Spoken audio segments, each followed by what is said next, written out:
to your English class. Children, today we are going to begin a new lesson with the theme humor from your course book, Dear Dad. It's a very interesting chapter, children, in which you can relate yourself with a child who is left in the hostel in a boarding school by his parents, and he is facing economical constraints. Read on this lovely chapter to find out how and what all does the child do. So let's begin with the chapter, children. Imagine you are staying in a boarding school and you have no money. What would you do? Read on to find out what a boy does when he is stuck in a similar kind of a situation in a boarding school. So here is the letter that he writes to his mother. Dear Mum, this is Dad's telegram in reply to mine. Did you read it? Did you? I have a feeling you did not see my telegram because you are so sensitive, so understanding, and so generous. I know if you had seen my desperate telegram, you would definitely have done something about it. Something more than Dad's pathetic telegram and even more pathetic attempt at poetry. My darling mother, I'm sure that you cannot see your little chick who has just flown the coop suffer the problem of economic constraints. So, in his letter to his mother, he complains to his mother that she did not pay any attention to what he had written to his father in a telegram. Telegram, children, it is now become quite obsolete, but it is a message that is sent by telegraph and then it is printed and delivered to the addressee, to the person whom you are sending to. And in a telegram, children, words are supposed to be very limited because each letter costs a certain amount. So when people used to write telegrams, they had to be very sure, very cautious about the number of words that they were using. So he says to his mother that you did not see what dad replied to my telegram, did you? And if you would have, you would certainly have told dad. If you would have counseled him, you would have told him to not to do as he has. The pathetic means very pitiful, very sad kind of a telegram reply that he's given to me. He would not have done that. And he also complains to his mother that can you see your little child who has flown the coop? Flown the coop means that who has just been away from home. You have sent me away from home to the boarding school. Suffer such kind of economic constraints, the problem related to money.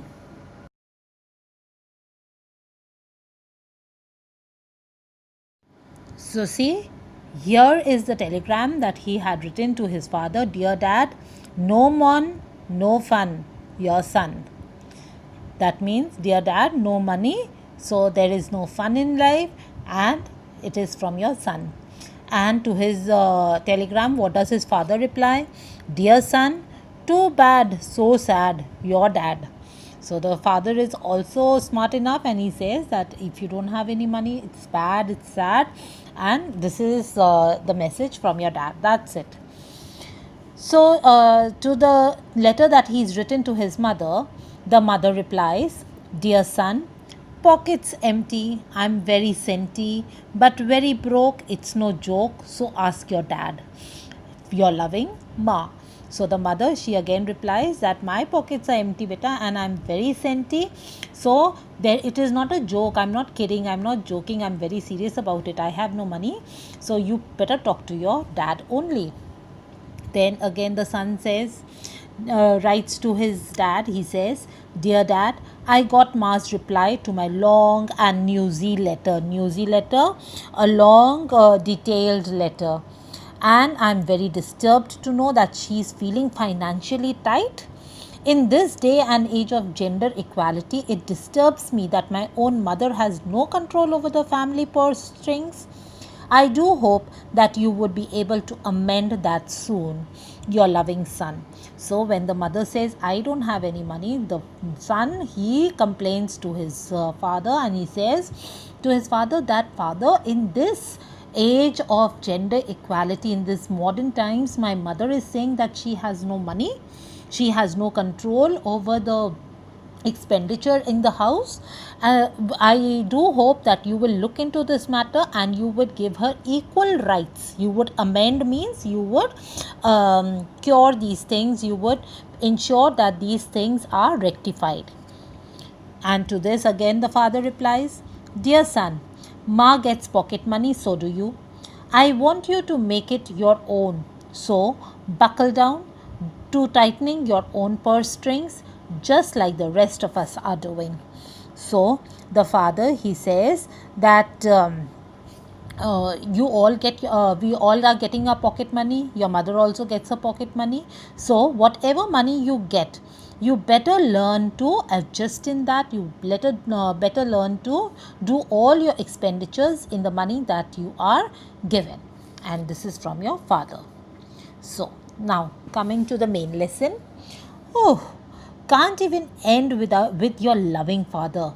I knew he's my father. What I need to know is whether he's my loving father or not. So when the father replies only with your father, the son, he says, see, he's not written your loving father. I really need to know whether he's really a loving father or not. Don't get me wrong. I'm not one of those shallow people who measure a person's love by the amount of money they can shell out. But in this day and age, it's surely not asking for too much to expect enough money to make ends meet. Make ends meet means to be able to carry out your expenditure. So the son, he says, he's telling us, he says that my father, he could not write your loving father. I really don't know whether he loves me or not. And though I don't measure, I'm not those of those shallow people. Shallow means of not having a lot of you can say depth in thinking. So he says that, yeah, I don't measure people's love or my parents' love with the amount of money that they can spend on me. But then one, in this age, in these times, one at least needs enough money to be able to carry out his daily expenditures. They've sent me away to the hostel, away to a boarding school, or rather board, BORED, boarding school. I know they think that they're doing their best for me. Unfortunately, most parents I know of make the most horrendous mistake with great confidence that they're doing it for your own good. You know, parents usually say that whatever we are doing, it's not for us, it's for your own good that we are doing this for you, with that we are doing that for you. Horrendous means shocking. He says, he complains that those parents who are sending the children to the boarding school thinking that they're doing it for their good are sadly mistaken. He says, a school so far away from civilization from the main city, so far away from the main city, it might as well be on the moon. He says it's so far away from the main city that it appears that I'm sitting on the moon. A school that serves vegetarian food, a school where you have to wake up at 4:30 a.m. when it is still dark and shivery and not a bird could find a worm, as both of them are fast asleep in their nests, and oh, whatever it is that worms sleep. They make their own air, they make you exercise on empty stomachs, run around the field, so deep breathing when you could really rather be deep sleeping, and then feed you on hot porridge with lumps that I suppose are also put there for your own good. So he explains the kind of life that they have in the hostel. He says that my parents, they have thrown me here into the hostel which is so far away from the civilization, it appears as if I'm staying far away from the earth, right on the moon. And he says, and over here in the hostel they wake you up at 4:30 a.m. in the morning and you are feeling so drowsy, so sleepy. Even the birds are not out, even the worms that they're going to eat, even they are asleep. Everyone is asleep and we are made to run around the field on empty stomachs. And then after running around, they make us do deep breathing, and instead of deep breathing, we could be deep sleeping at that point of time. And after that, they feed you on porridge, on hot porridge. I hope all of you understand what we can say in call in Hindi oats or dalia, things like that, with lumps. That is also not properly cooked, and he says probably that is also for our own good. Further, he says, our monthly day out is approaching. We'll travel for miles and miles and hours in order to reach this two-bit market where we can finally eat food of our choice. Most of us rush to dhaba where they make stacks of tandoori chicken just for us. So he says that now it is the day for our picnic, for our outing, that is scheduled only once a month, and it is approaching. And we'll have to travel for hours and hours to reach some small market where we all are going to rush to a dhaba, because in that dhaba they make tandoori chicken just for us. Further, he says, but as you probably know by the correspondence at the beginning of this moan means complaint over here. I'm rather financially challenged. Financially challenged means I don't have a lot of money to spend here and there. As they say nowadays, in good politically correct style, that this is the style to say nowadays, like you must have heard, physically challenged means a handicapped man, so financially challenged means not having enough finance. I'm broke. I'm broke means I don't have any money. I'm completely running out of money.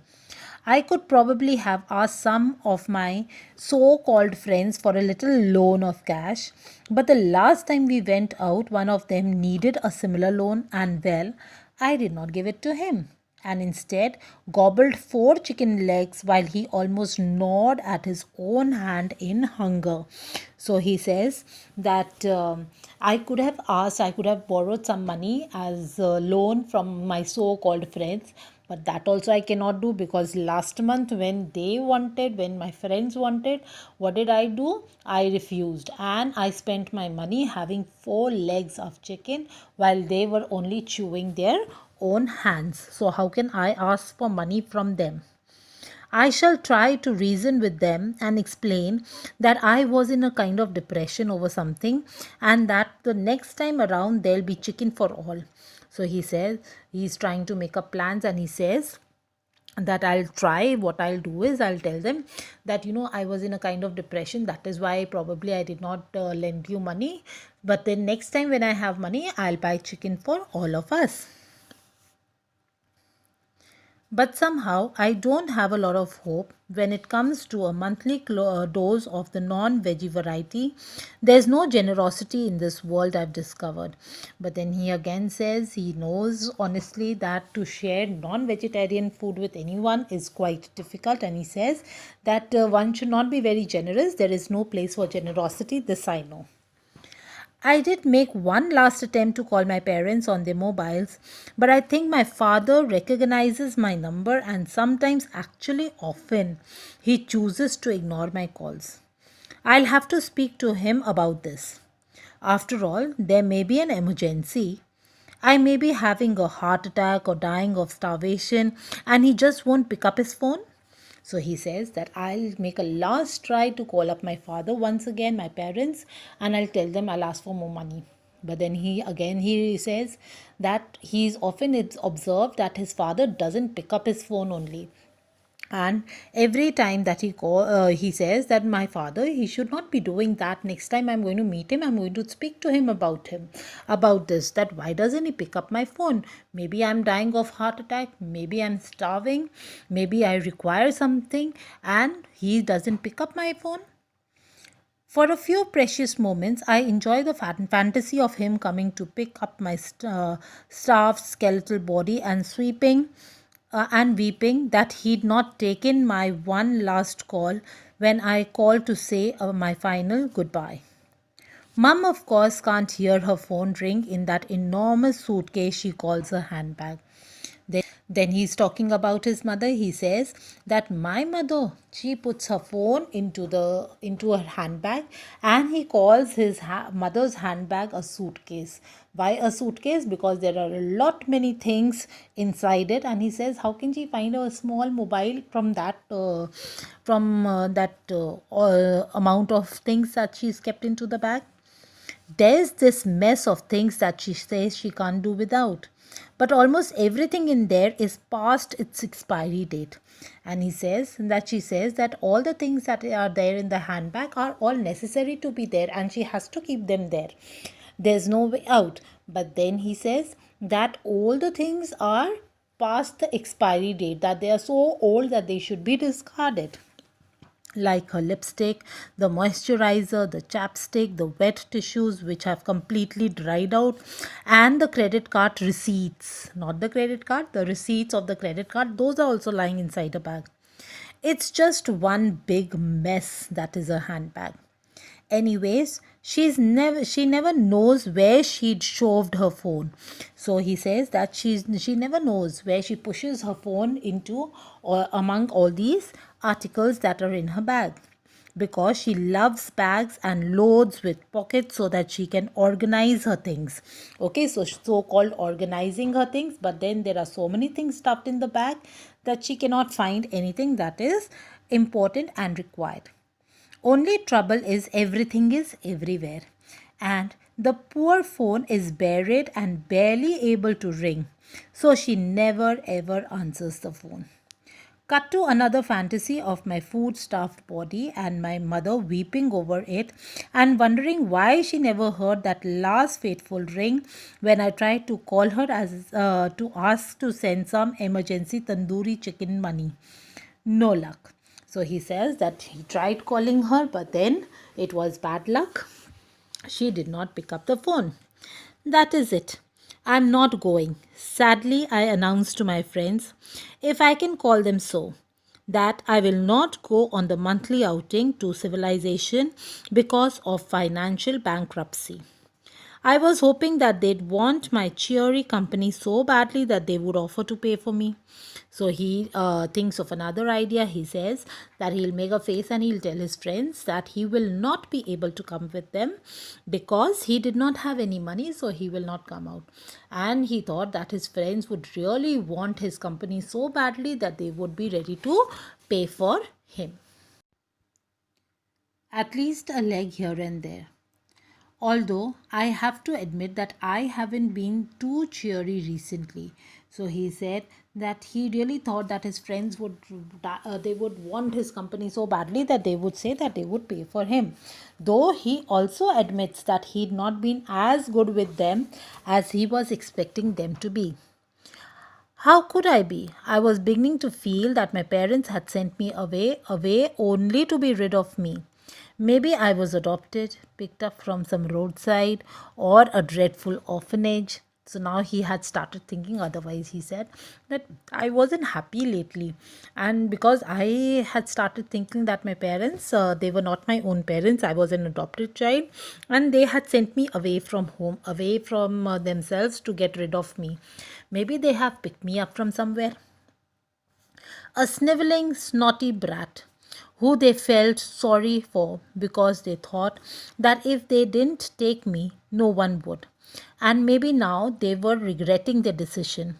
Only this theory doesn't really hold much water because I look exactly like both my parents, exactly 50-50. So he says that maybe when they had seen me in the orphanage or somewhere in the roadside, they felt sorry for me because I was crying, and they thought that no one else would take me, so they should. And now they've started regretting. But then he himself, he justifies, he says that this is not possible actually because I look exactly like my parents, 50-50, 50% like my father and exactly 50% like my mother. Anyway, to get back to my friends, they were completely heartless and shrugged and continued making their plans for the outing. Shrugged is when you put up your shoulders to say it's all right. So he says that when I went to my friends and I told them so that I would not be going, they were perfectly fine with it, and they continued with their own plans for the outing. In fact, there was even a cinema in the two-bit town we were taken to. Mostly it was too grotty and showed rubbish. So he talks about it. He says that when they would go for an outing, there would be a cinema also, though not very good movies were shown over there and it was in a very healthy place. But the principal's driver had told us that this time there was a first class English film and they were going to run a special show for us. Wow, a real English film, a real cinema. I cried out enthusiastically, hoping that now surely they would see that it would be too cruel not to take me along. But no, they just shrugged and carried on as if I were a plant or a bush or something that didn't need to be given any attention. So he says that when I heard about the movie, I showed such a lot of enthusiasm that I was sure that they would all feel sorry for me and they would definitely take me, thinking it to be very rude to leave me behind. But it did not make a difference to my friends at all. They were perfectly all right with me not going, as if I were a bush and I need not be given any attention. They've gone, leaving me actually alone. There was nothing I could do except feel completely sorry for myself. Nevertheless, it just occurred to me that there was something better. I could make my parents also feel bad. Yes, they would cheer me up a little. So he says that they had actually gone, everyone went, and I was left all alone behind. So now I was feeling so bad that I had to make my parents also feel bad. So he started writing a letter to them, which said, "My dear parents, I hope this letter finds you in the very best of health and spirits. I do hope it does because I am hoping that you have enough good health and spirits for me as well. I too am very low. I have lost a lot of weight. Before you smile and praise your good decision to send me here to lose weight, let me tell you that I am as thin as the proverbial rake and have lost muscle tone and hair, and my skin is sallow and pale. This is because the food here is not good as your cooking, dear mother. Even as I write this epistle, all my friends have gone to the nearby town. There is a wonderful film at the cinema that the teacher recommended we see as it is full of value education. Unfortunately, I did not have any money as you refused to send me any. Then writes, "Perhaps you've forgotten that we live in the 21st century and things are not as cheap as they were in the 18th century when you were growing up.